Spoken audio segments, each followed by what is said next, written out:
the club is indeed going to go through a rebuild, questions around, well, where does Bruno Fernandes fit within that restructure? And this is what he had to say about his all this season.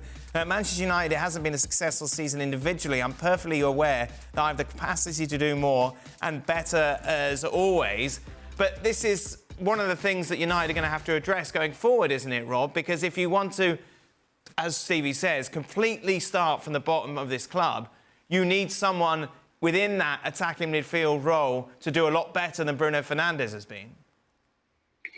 Yeah, I mean, I can understand why he said that today. His performances haven't been at a level that we've expected at Man United. You know, the numbers of goals and assists when he first came in from Sporting Lisbon were an awful lot higher than they have been this season. I think probably he would argue that he's been playing in a particularly poor team, and it's very, very hard for creative players to perform well in teams that are underperforming.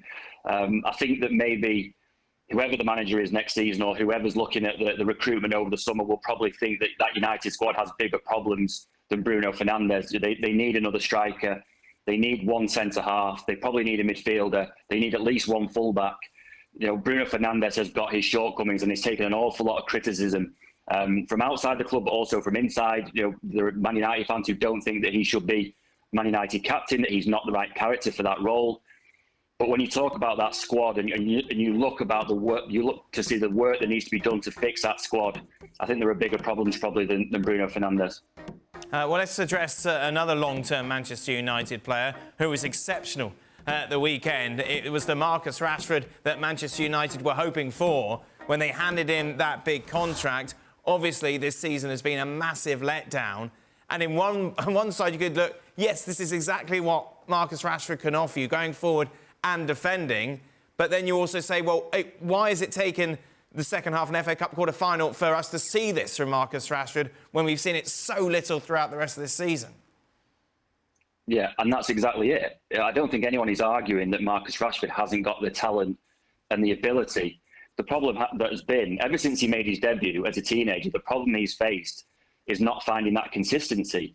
He found it a little bit last season, post-World Cup, and managed to end the season with 30 goals. But we just haven't seen it often enough. You know, the top players, the players that he wants to be mentioned alongside, the likes of Mbappe, Haaland, Salah, you know, these top-tier forwards, they do it week in, week out.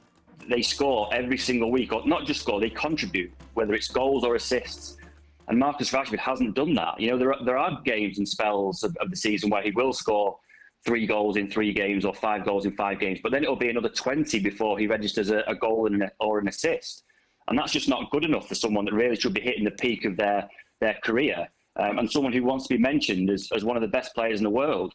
It's really going to be a challenge for Marcus now to find that consistency, because he's just not going to be classed as a world-class player until he can do that. And this season is a case in point. You know, last season he did really well, scored 30 goals. This season he's been nothing like at the same level. There was even a point in the season where he lost his place in the team entirely because Ten Hag couldn't trust him defensively.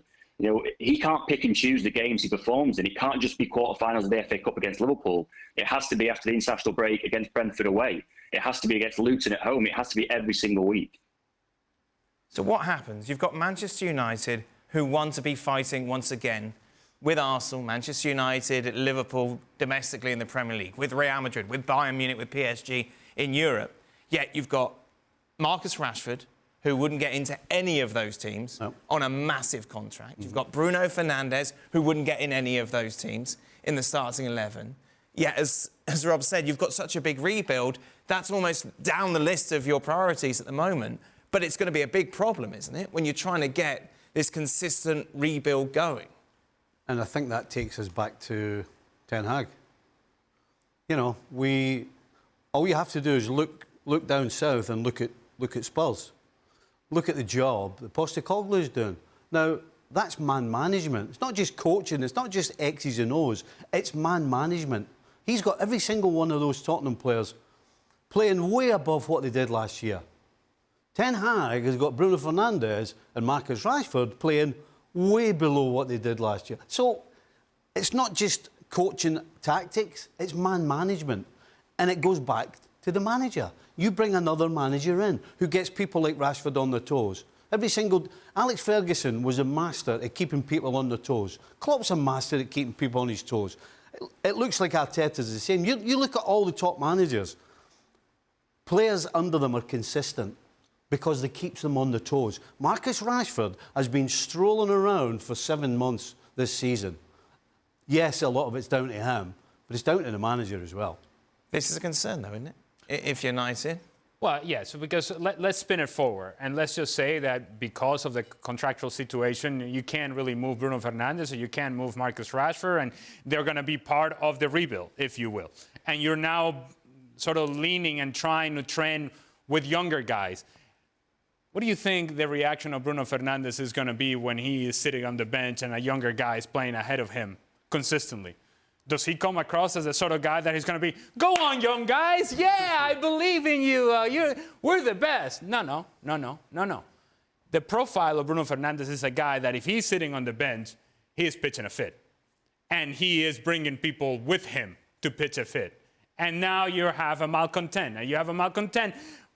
It's not ideal when you're doing a rebuild and when you're trying to push younger guys and you're trying to build a base for the future. It doesn't quite match what you're trying to do and the personalities that you have available. And so if indeed this is about a rebuild, then those guys, in particular Bruno Fernandes, if I were Manchester United, I'd be thinking about a future without him very quickly.